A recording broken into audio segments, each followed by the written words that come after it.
ദേശീയപാത ഉദ്ഘാടനം വിവാദത്തിലേക്ക് നീങ്ങുകയാണ്. സമാന്തര ഉദ്ഘാടനമാണ്. സമാന്തര പാർട്ടി പ്രവർത്തനം നമ്മൾ പറയുന്നില്ലേ, അതുപോലെ വേറെ തന്നെ സമാന്തര ഉദ്ഘാടനം.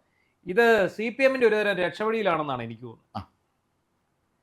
അവർ വളരെ തന്ത്രപൂർവ്വം ആവിഷ്കരിച്ച് നടപ്പിലാക്കിയ ഒരു പരിപാടിയാണ് ഇന്നത്. അതെ, കാരണം ഇപ്പോൾ ഈ ഇലക്ഷൻ എടുത്തിരിക്കുന്ന സമയത്ത് 10 വർഷത്തെ ഇരുണ്ട യുഗമൊക്കെ വെച്ച് PRDയുടെ പരസ്യം ചെയ്തിരിക്കുന്ന സമയത്ത് പെട്ടെന്ന് വികസിത കേരളം, വികസന കേരളം, വികസിത ഇന്ത്യ എന്ന് പറഞ്ഞുകൊണ്ട് നരേന്ദ്രമോദി വന്ന് 10,000 കോടി രൂപയുടെ പദ്ധതി പ്രഖ്യാപിക്കുകയും അവിടെ റോഡ് ഷോ നടത്തുകയും ചെയ്ത് കഴിയുമ്പോൾ പണി പാളും. മാത്രമല്ല ഈ ഒരുപാട് ഇന്നലത്തെ കഴിഞ്ഞ ദിവസം വരെ നിന്ന ഗണേഷ് കുമാർ വിവാദം വരെ അവിടെ കത്തി നിൽക്കുകയാണ്. അതെ, ഇതെല്ലാം ഒറ്റ ദിവസം കൊണ്ട് മാത്രമല്ല. ഇപ്പൊ കഴിഞ്ഞ ദിവസം CJP ആരോപണം രാഹുൽ ഗാന്ധി രാഹുൽ ഗാന്ധിയാണ് ഉന്നയിച്ചത്. അപ്പം നമ്മളെ രാവിലെ ഇങ്ങനെ നമ്മൾ ഡെസ്കിൽ ഇങ്ങനെ ചർച്ച ചെയ്തപ്പോൾ നമ്മുടെ രജീഷ് ഇങ്ങനെ പറയുന്നുണ്ടായിരുന്നു, ഈ ഇദ്ദേഹം പോയി വണങ്ങുന്ന പടം നാളെ അത് കോൺഗ്രസ് ആയുധമാക്കും. ഉറപ്പാണല്ലോ. നരേന്ദ്രമോദി വരുമ്പോ സ്വീകരിക്കാൻ പിണറായി വിജയൻ ചെന്നാൽ എന്തായാലും വണങ്ങിയേ പറ്റത്തുള്ളൂ, ചെയ്തേ പറ്റത്തുള്ളൂ. അപ്പം സ്വാഭാവികമായിട്ടും അത് ഈ ഇലക്ഷൻ എടുത്തിരിക്കുന്ന സമയത്ത്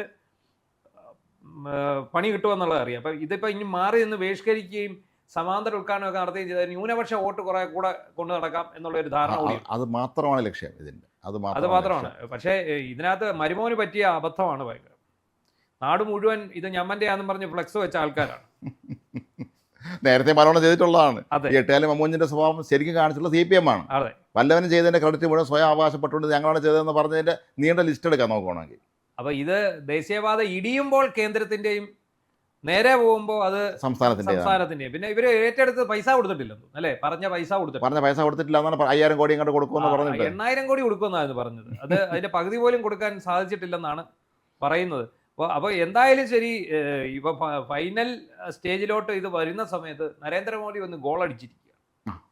അല്ല, അത് അതിൽ നിന്ന് തല ഊരുക എന്നുള്ളത് തന്നെ മൊത്തം എല്ലാത്തിനും ഒരു രക്ഷപ്പെടലാണ്. എസ്കേപ്പ് എന്ന് പറയില്ലേ, CID എന്ന് പറയില്ലേ തിലകൻ, അതുകൊണ്ട് അതിന്റെ വേറെ പതിപ്പാണ്.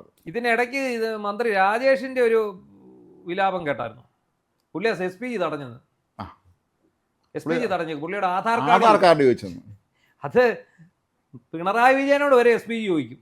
ഇവിടെ ഇപ്പം രാജീവ് ചന്ദ്രശേഖർ ആണെങ്കിലും V മുരളീധരൻ ആണെങ്കിലും നരേന്ദ്രമോദിയുടെ സ്വന്തം ആൾ, ഇവിടെ സംസ്ഥാന അധ്യക്ഷനായിരുന്ന K സുരേന്ദ്രൻ, ഇവർക്കൊക്കെ SPGയുടെ ചട്ടം പാലിച്ചു മാത്രമേ പ്രധാനമന്ത്രിക്ക് അറിയില്ല. പ്രധാനമന്ത്രിക്ക് പോലും ചട്ടം അനുസരിക്കേണ്ടി വരും. കാരണം ഒരു സെക്യൂരിറ്റി പ്രോട്ടോകോൾ എന്ന് പറഞ്ഞൊരു സംഗതിയുണ്ട്. അതിനകത്ത് സംസ്ഥാന മന്ത്രിമാരാണെങ്കിലും കേന്ദ്രമന്ത്രിമാരാണെങ്കിലും ആർക്കും അങ്ങനെ ഇടിച്ചു കയറി പോകാൻ സാധിക്കില്ല. എന്തിന് ഇവർ നിൽക്കേണ്ട സ്ഥലം വരെ മാർക്ക് ചെയ്ത് കൊടുക്കും. അത്രേ ഉള്ളൂ. ഇപ്പം ഹെലികോപ്റ്ററിൽ നിന്ന് അല്ലെ ചാർട്ടേഡ് വിമാനത്തിൽ നിന്നോ പ്രധാനമന്ത്രി ഇറങ്ങി വരുന്ന സമയത്ത് ഓരോരുത്തരും എവിടെ നിൽക്കണം എന്നുള്ളത് വരെ അവർ മാർക്ക് ചെയ്യും.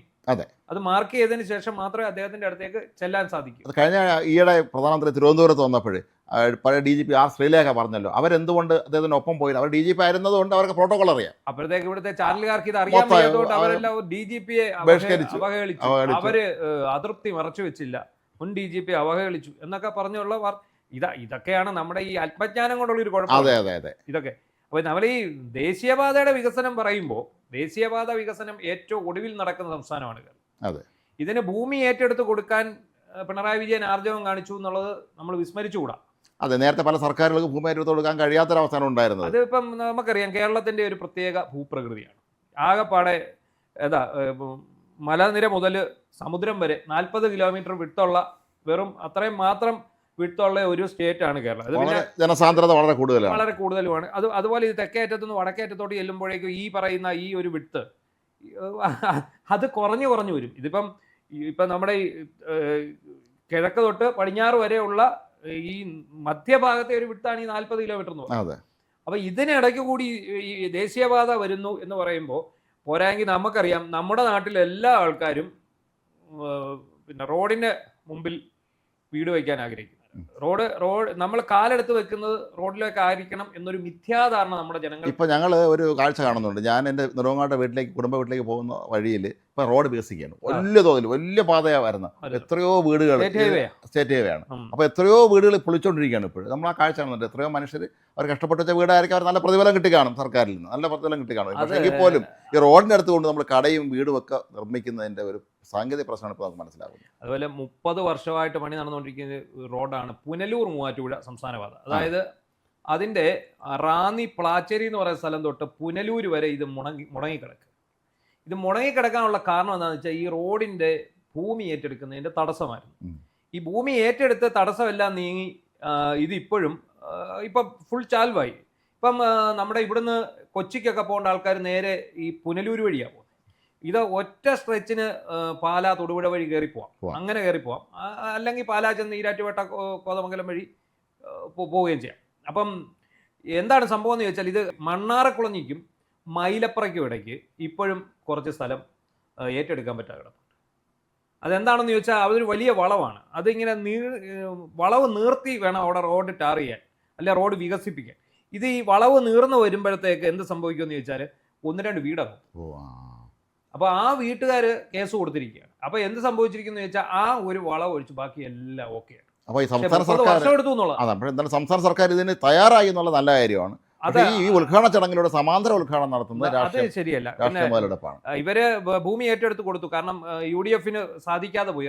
അന്ന് ഈ വ്യാപാരികളും പൊതുജനങ്ങളും എല്ലാം UDF സംബന്ധിച്ചിടത്തോളം ഒരുപാട് സമ്മർദ്ദ കക്ഷികളുണ്ട്. പിന്നെ ഇത് പിണറായി വിജയൻ എന്ന് പറയുന്ന ഈ ഭരണാധികാരിക്ക് മാത്രമേ ഇത് ഏറ്റെടുക്കാൻ സാധിച്ചുള്ളൂ എന്ന് പറയുന്നതിനകത്ത് നമ്മളത് അംഗീകരിക്കേണ്ട വസ്തുതയാണ്. കാരണം അദ്ദേഹത്തിന്റെ ഇച്ഛാശക്തി ഒന്നുകൊണ്ട് മാത്രമാണ് ഈ ഭൂമി ഏറ്റെടുക്കാൻ സാധിച്ചത്. വികസനം കേന്ദ്ര സർക്കാർ നടത്തി കൊടുത്തു, ഭൂമി നമ്മളെടുത്ത് കൊടുക്കണം, നമ്മൾ അത് എടുത്തു കൊടുത്തു. വികസനം നമ്മൾ ശരിക്കും നമ്മൾ തമിഴ്നാട്ടിലോട്ട് കയറുമ്പോഴാണ് എന്താണ് ദേശീയപാത വികസനം എന്ന് നമ്മൾ അറിയും. അവിടുത്തെ ദേശീയപാതകളിലൂടെ നിരന്തരം സഞ്ചരിക്കുന്ന ഒരാളാണ് ഞാൻ. സ്ഥിരമായിട്ട് ഈ അവിടെ തമിഴ്നാട്ടിൽ പോകുന്ന ഒരാളാണ്. തമിഴ്നാട്ടിലെ ദേശീയപാതകളിൽ കാണുന്ന ആളാണ്. ദേശീയപാതകൾ വളരെ വേഗത്തിലാണ്. ഇപ്പം പോകുന്ന പണി നടന്നുകൊണ്ടിരിക്കുന്ന സ്ഥലത്തൂടെ ഒരു 3 മാസം കഴിഞ്ഞ് ചെല്ലുമ്പോഴത്തേക്ക് അത് ഫുൾ ഫ്ലഡ്ജഡ് ആയിട്ട് എല്ലാവിധ സൗകര്യങ്ങളോടും കൂടി ആ ദേശീയ. നമ്മളിപ്പോൾ തിരുവനന്തപുരത്ത് നിന്ന് നമ്മൾ കന്യാകുമാരി ജില്ലയിലേക്ക് പോകുമ്പോൾ ഉണ്ടല്ലോ, എത്ര എളുപ്പത്തിലാണ് ആ പാതയുടെ പണി തീർന്നുകൊണ്ടിരിക്കുന്നത് ദേശീയപാത. അതെ, ഇപ്പം ഒരു രാജ്യത്തിൻ്റെ അടിസ്ഥാന വികസനം എന്ന് പറയുന്നത് ഗതാഗത സംവിധാനം, ഒരു അക്സസബിലിറ്റി എന്ന് പറയുന്നതാണ്. അത് ഏത് വിധത്തിലാണെങ്കിലും, അതിനിയും പ്ലെയിൻ ആയിക്കോട്ടെ, ട്രെയിൻ ആയിക്കോട്ടെ, ജലഗതാഗത മാർഗം ആയിക്കോട്ടെ, റോഡായി ഏറ്റവും അടിസ്ഥാനം എന്ന് പറയുന്നത് റോഡ് തന്നെയാണ്. ഈ റോഡിൽ ഇപ്പം നമ്മളിപ്പം പോകുന്ന എക്സ്പ്രസ് വേകളിൽ പോകുന്നു. ഈ എക്സ്പ്രസ് വേകളിൽ പോകുമ്പോൾ നമുക്ക് ടോൾ കൂടുതൽ കൊടുക്കേണ്ടി വരും. പക്ഷേ നമുക്ക് സുരക്ഷിതമായും നമ്മുടെ സമയം ലാഭിച്ച് നമുക്ക് ഇത്ര സമയം. ഇപ്പം വന്ദേ ഭാരത് ട്രെയിനുണ്ട്. വന്ദേ ഭാരത് ട്രെയിനിൻ്റെ പ്രത്യേകത ഉണ്ട്.